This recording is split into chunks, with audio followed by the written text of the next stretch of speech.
This is the story of a man named Stanley. Stanley worked for a company in a big building where he was employee number 427. Employee number 427's job was simple. He sat at his desk in room 427 and he pushed buttons on a keyboard. Orders came to him through a monitor on his desk, telling him what buttons to push, how long to push them, and in what order. This is what employee 427 did every day of every month of every year.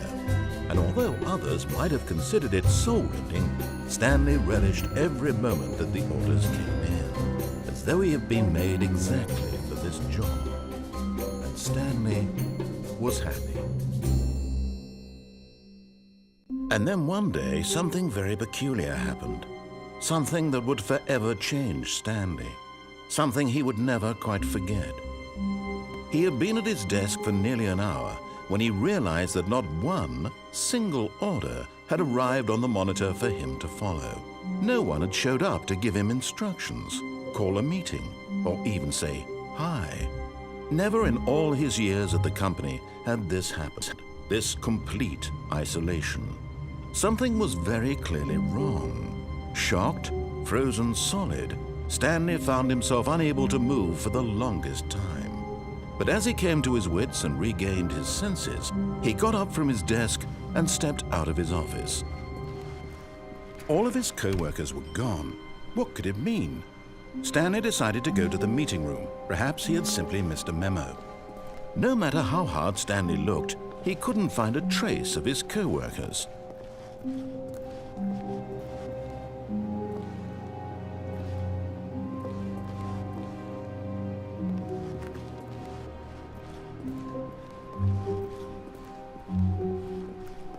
When Stanley came to a set of 2 open doors, he entered the door on his left.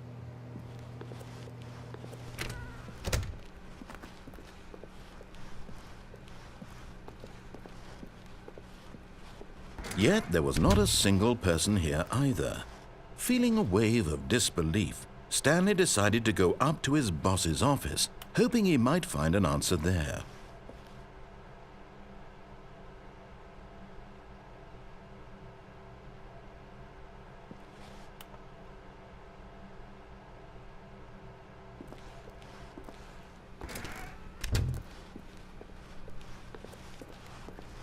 Coming to a staircase, Stanley walked upstairs to his boss's office.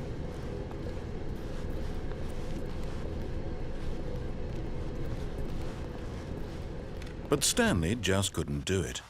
He considered the possibility of facing his boss, admitting he had left his post during work hours. He might be fired for that. And in such a competitive economy, why had he taken that risk? All because he believed everyone had vanished? His boss would think he was crazy. And then something occurred to Stanley. Maybe, he thought to himself, maybe I am crazy. All of my co-workers blinking mysteriously out of existence in a single moment for no reason at all?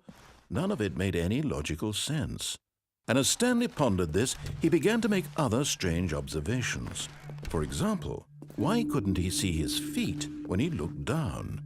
Why did doors close automatically behind him wherever he went? And for that matter, these rooms were starting to look pretty familiar. Were they simply repeating?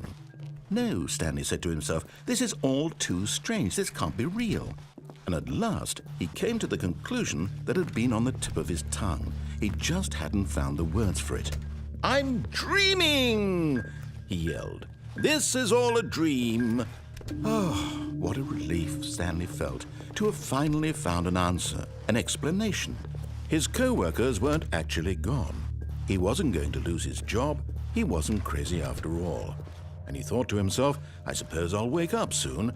I'll have to go back to my boring real-life job pushing buttons. I may as well enjoy this while I'm still lucid. So he imagined himself flying and began to gently float above the ground. Then he imagined himself soaring through space on a magical starfield, and it too appeared. It was so much fun, and Stanley marveled that he had still not woken up. How was he remaining so lucid? And then perhaps the strangest question of them all entered Stanley's head. one he was amazed he hadn't asked himself sooner.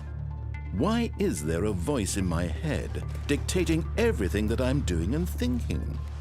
Now the voice was describing itself being considered by Stanley, who found it particularly strange. I'm dreaming about a voice describing me, thinking about how it's describing my thoughts, he thought. And while he thought it all very odd and wondered if this voice spoke to all people in their dreams, the truth was that, of course, this was not a dream. How could it be? Was Stanley simply deceiving himself, believing that if he's asleep, he doesn't have to take responsibility for himself? Stanley is as awake right now as he's ever been in his life. Now, hearing the voice speak these words was quite a shock to Stanley. After all, he knew for certain, beyond a doubt, that this was in fact a dream. Did the voice not see him float and make the magical stars just a moment ago? How else would the voice explain all that? This voice was a part of himself too. Surely, if he could just... He would prove it. He would prove that he was in control, that this was a dream. So he closed his eyes gently, and he invited himself to wake up. He felt the cool weight of the blanket on his skin, the press of the mattress on his back, the fresh air of a world outside this one. Let me wake up, he thought to himself.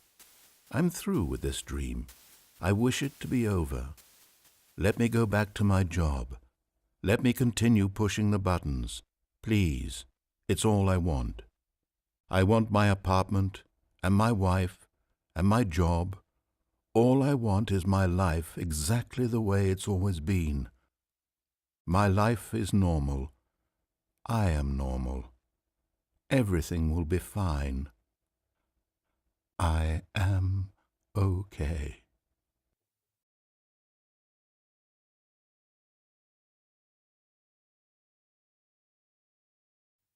Stanley began screaming. Please, someone, wake me up. My name is Stanley. I have a boss. I have an office. I am real. Please, just someone tell me I am real. I must be real. I must be. Can anyone hear my voice? Who am I? Who am I? And everything went black.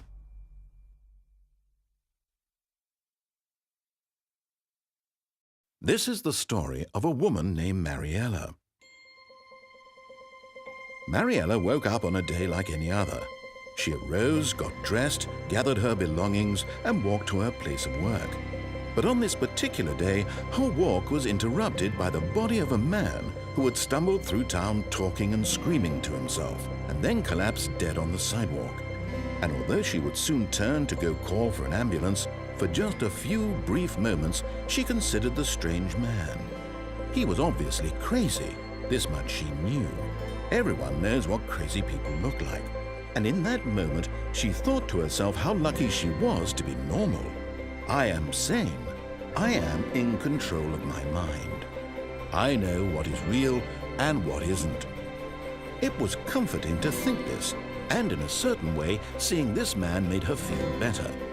But then she remembered the meeting she had scheduled for that day. The very important people whose impressions of her would affect her career, and by extension, the rest of her life.